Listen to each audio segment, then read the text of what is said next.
I would love to welcome to the stage Vice President of the United States of America, Kamala Harris.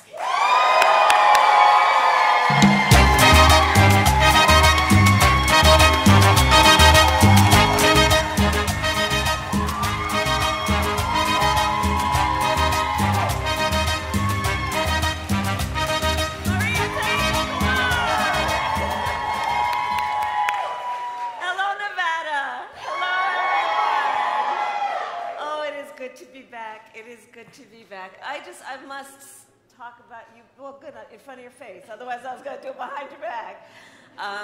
In Maria Teresa, I know we all know, because so many of us have been working with her for so many years, we have an extraordinary leader. You bring such fight, such intelligence, such perspective, and joy.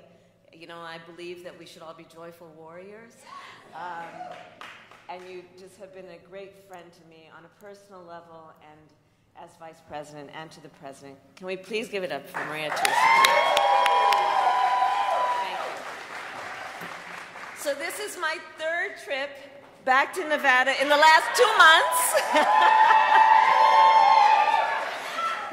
And my 11th trip as Vice President. And it is so good to be with the incredible leaders who are here. And I want to thank you all for coming out on this Saturday afternoon for us to be together. I want to thank my dear friend, Senator Catherine Cortez Masto, who is here. As many of you know, Catherine and I served together as Attorneys General. She of Nevada, I was California. And then we served together in the United States Senate, and she is a fighter. She is so committed. She loves this state. She loves the people of this state. And of course, and she is also the first and only Latina to have served in the United States Senate. A trailblazer.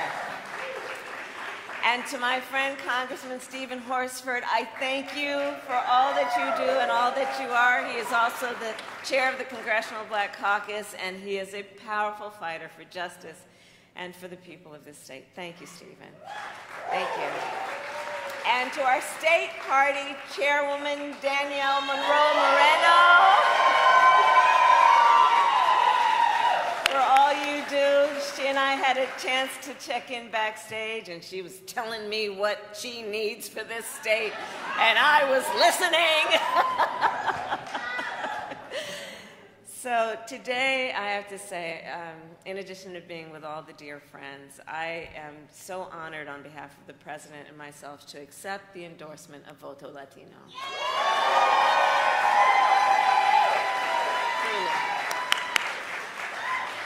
And we have also today received the endorsement of Latino Victory, a PI Victory Fund, and Collective PAC. So it's a very important day. And it is also an honor to be joined by the workers of Culinary 226, who endorsed our campaign last year with Unite Here and just won their largest pay raise in history. And on that point, to NSEA and CCEA and all the workers who are here with us, congratulations on winning your own historic pay raise last year. And to everyone, thank you for your long-standing support. So, I've known many of you for a very long time, and most of you therefore know a lot about my background, including that my mother arrived in the United States at the age of 19 years old, by herself, never having been to America. And my mother had 2 goals in her life: to raise her 2 daughters, my sister Maya and me, and to end breast cancer. She was a breast cancer researcher.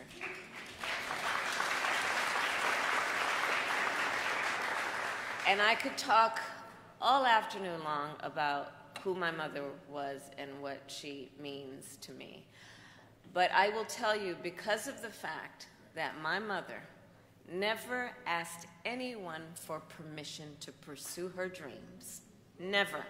She's a proud woman, all 5 feet of her. Although if you met her, you'd have thought she was 7 feet tall.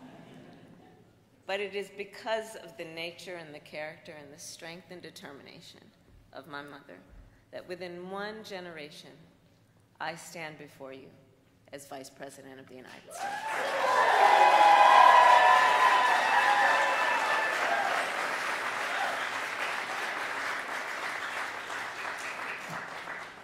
And so, like so many of the leaders in this room, my mother raised my sister and me to understand the value of hard work, the importance of community, and the responsibility that we each have to each other to serve in the greater good, and to have some level of concern and care about the suffering and well-being of other people, and then take it upon ourselves to do something about it. And with your support, then, that is what President Joe Biden and I have been doing. Because in 2020, you told us we must do something. Okay, everyone has a chance to speak, but right now I'm speaking. Right now I'm speaking. Okay, thank you. We must do something to lower health care costs. You told us that in 2020. Especially for insulin for our seniors. For far too many years, too many of our seniors had to make the choice between either filling their prescription or filling their refrigerator. And Latinos, of course, are 70% more likely to be diagnosed with diabetes. It is because you organized and voted in 2020 that President and I have finally capped the cost of insulin at $35 a month for our seniors. And I'd ask anyone here, raise your hand if you have a family member or a friend, someone you know and love who has diabetes. Look at this. And what then that has meant in the lives of so many people. And we capped the entire cost of prescription medication for seniors to $2,000 a year.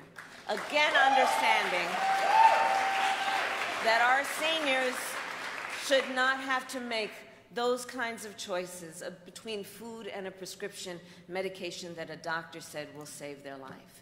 And I will tell you, when we win re-election, we are going to cap the cost of prescription medication and insulin, not only for our seniors, but for everyone.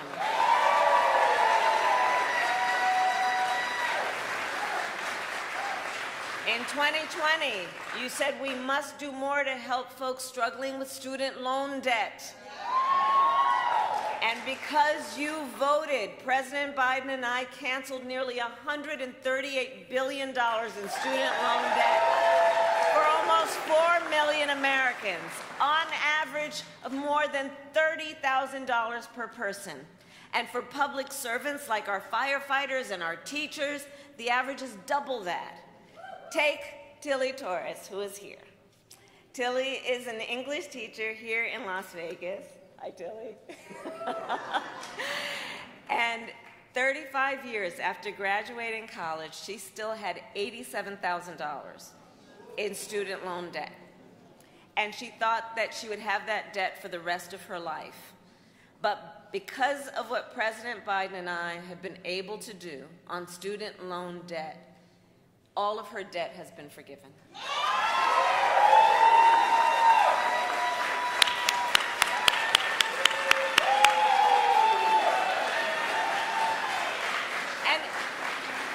I just want to say something about you, Tilly, and what I know about our teachers. Think about it. So now we know something that she was dealing with privately, which is $87,000 of debt. And here's the thing about the nature and character of who people are. She didn't stop teaching when she could have got a job that paid more. Because that's some of the most noble work anyone could choose to do, which is educate other people's children. And you don't get paid enough to do it in the first place.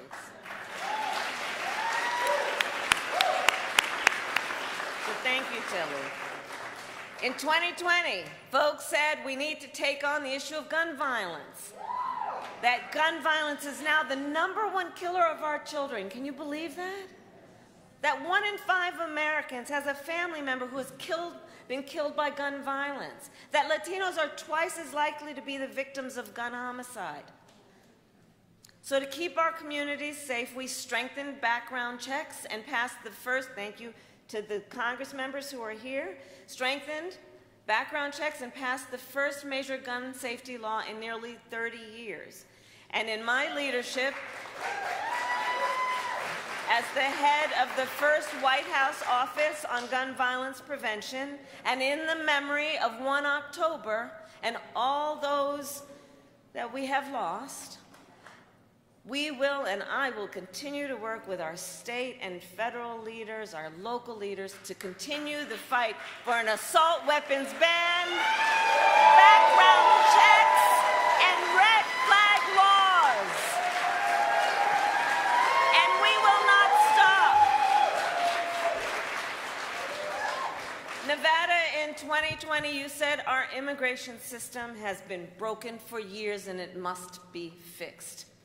And President Biden and I are fighting to secure a pathway for citizenship, including for our dreamers and their families, to expand legal pathways for migration and make our immigration system more humane and orderly. Earlier this year, we helped lead a strong bipartisan border security bill, but the Republican leadership in Congress will not put it up for a vote, because Donald Trump told them not to. It is clear we want to fix this problem, but the former president wants to run on it because he ain't got nothing else to run on.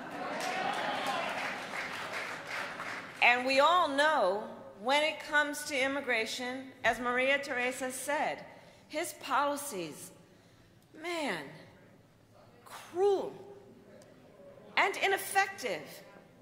He separated families. He tried to end DACA.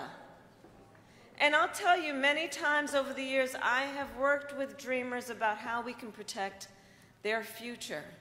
And while the former president was in office, I witnessed, as I know we all did, some of the most harrowing and heartbreaking experiences that our dreamers, our young people were having. Fear that there might be a knock on the door, that they may be made to leave their home, fear that a parent might not come home at night, fear to go to a hospital if they needed care, or to report something to the police for fear that they would be deported.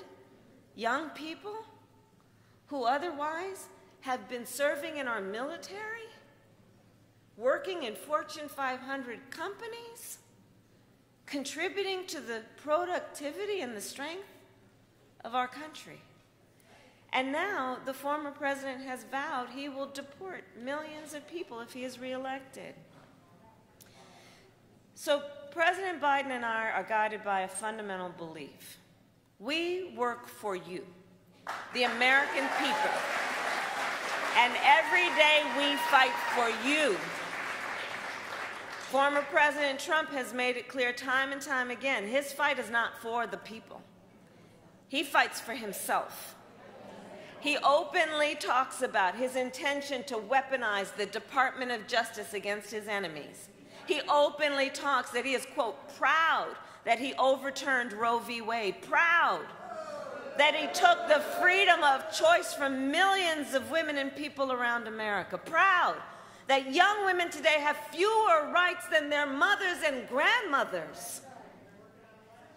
He openly talks about his admiration for dictators. He has vowed he will be a dictator on day one. You know, the great Maya Angelou once said, when someone tells you who they are, believe them the first time.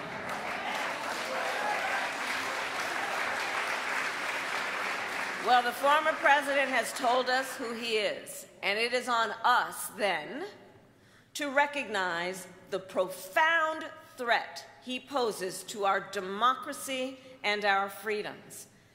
And let us also recognize that there are extremists around the country who have been elected people, who have been incited encouraged, even cowered by the former president.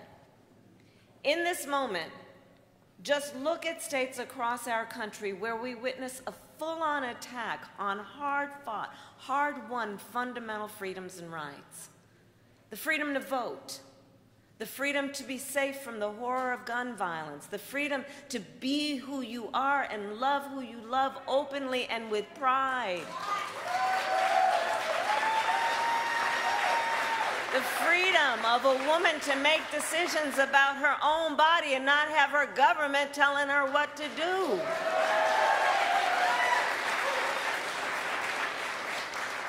And on that point, I know we all are clear.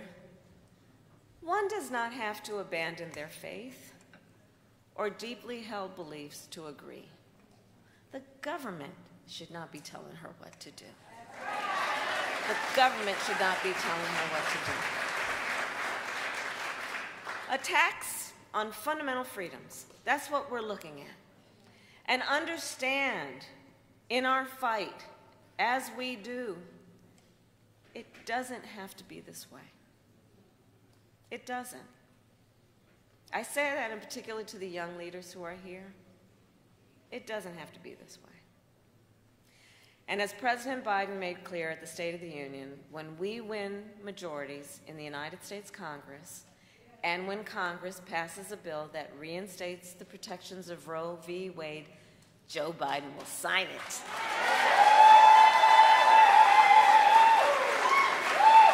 As he made clear, we will also raise the federal minimum wage. We will secure a pathway to citizenship, including for dreamers and families. We will invest in affordable housing, affordable child care, and paid family leave.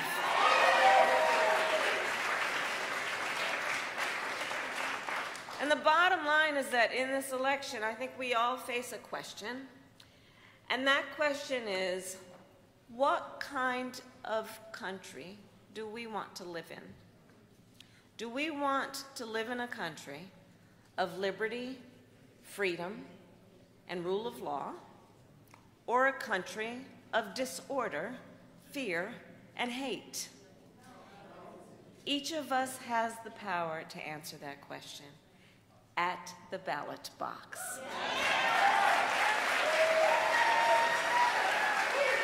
So in conclusion, President Biden and I are counting on you, and Nevada, then I ask, are you ready to make your voices heard? Do we believe in democracy? Do we believe in opportunity? Do we believe in freedom? Are we ready to fight for it? And when we fight, we win. May God bless you. God bless America.